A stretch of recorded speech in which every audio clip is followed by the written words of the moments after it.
Ali. Labour's given the Tories a Valentine's Day gift as they deal with the second embarrassing public breakup this week. This time it's Hyndburn candidate Graham Jones who's been suspended for making anti-Israel remarks. The Conservatives are clearly loving Labour's crisis and today borrowed Cupid's arrow to fire a shot at the opposition leader, releasing the Starmer Sutra, a guide on how to hold multiple positions at the same time.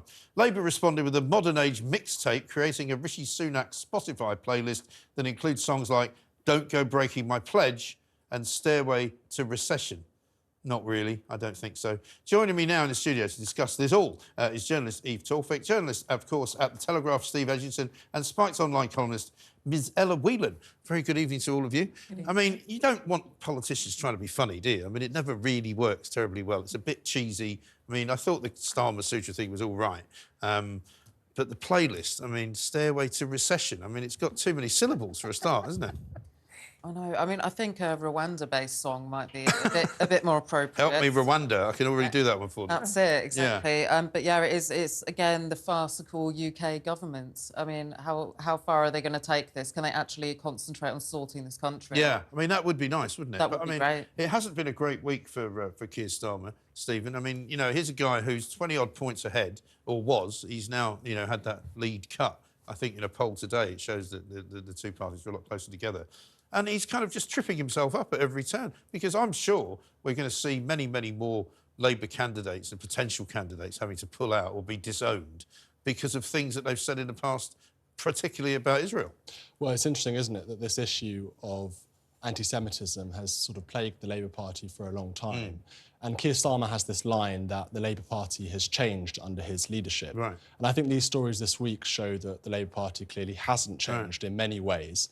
And Labour's response to this original story at the weekend to do with their Rochdale candidate, originally they stood by him. Yeah. And now they've kind of reverse-ferreted and, as the Conservatives are pointing out, have sort of changed their position. Yeah. So it seems like they've handled this very, very badly. Well, they really have, because Ella, you know, when we all watched Laura Kunsberg, I don't know if you bother doing that on a Sunday, but I do, you know, they had Pat McFadden there saying more or less, well, he's apologised, so that's OK. Yeah. And then when the Starmer came out later and said, well, we found more evidence, so then we had to suspend him, meaning that the first lot of evidence didn't matter. Oh, yeah, well, they use this term, full and wholesome apology. Yeah.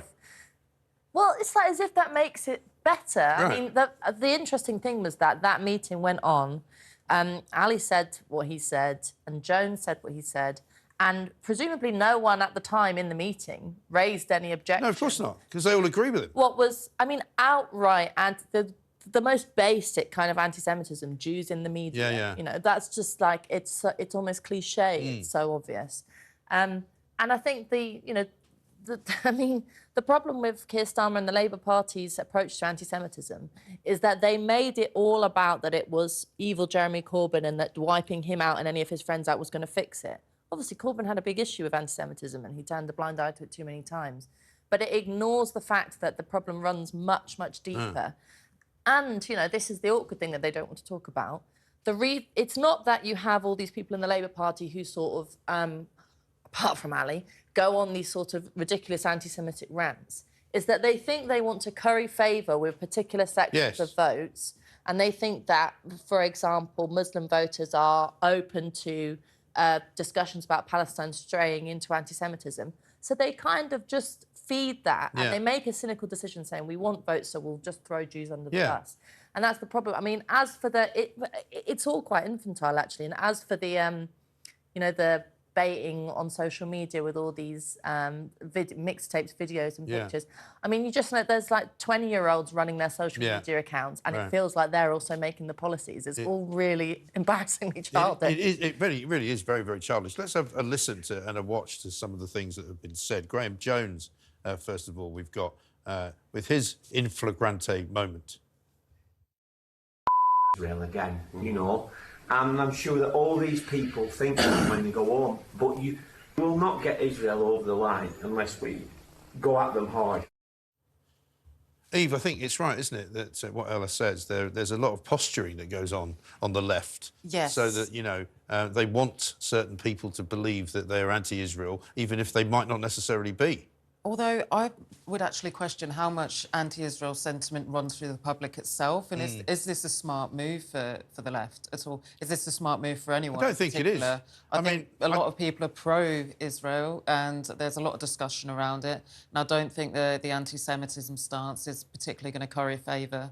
Well, it's not, and it's also a horrible stance. I mean, that's the main problem with it, is that, you know, if you sort of run a line through most local Labour Party organisations, you will probably find quite a number of people there who will say these things. Yeah, I mean, Ali in 2014 was said, I think it was Rochdale was an Israel-free zone. Yeah, yeah. It was quoted as saying, yeah, he's still been allowed to run. And yeah. as you said quite rightly earlier, people have ignored prior comments. You know, they needed more evidence. Right. I mean, is this a battle they can never win, Stephen, in terms of checking people out? Because surely it can't be that hard in this day and age to find out what people have said. Well, I think the point that Ella made was fantastic, is that the Labour Party feel pressured by these pro-Palestine activists who even follow them around. People like Angela Rayner screamed at constantly at public events by these people. And if Labour MPs aren't concerned about that pressure, and it's kind of understandable in one sense, because they rely on the Muslim population to vote for them en masse generally. If you look at somewhere like a seat like Rochdale, the main sort of issue in that campaign, in that by-election, has been Gaza. It's been nothing to do with domestic politics. It's utterly bizarre. And this is why I think the Labour Party are sort of going to continue to return to these issues. And people like Guido Fawkes are going to keep finding sort of, you know, bits of audio tape, bits of, you know, recordings of meetings. Let's have a listen to what Keir Starmer had to say about all of it today. Certain information came to light over the weekend in relation to the candidate. There was a fulsome apology. Further information came to light yesterday calling for decisive action. So I took decisive action. It is a huge thing to withdraw support for a Labour candidate during the course of a by-election. It's a tough decision, a necessary decision. But when I say the Labour Party has changed under my leadership, I mean it. Yeah, well, he might mean it, but that was actually yesterday rather than today, and that was before Graham Jones got outed. So, I mean, he was already out of date by the time he said that.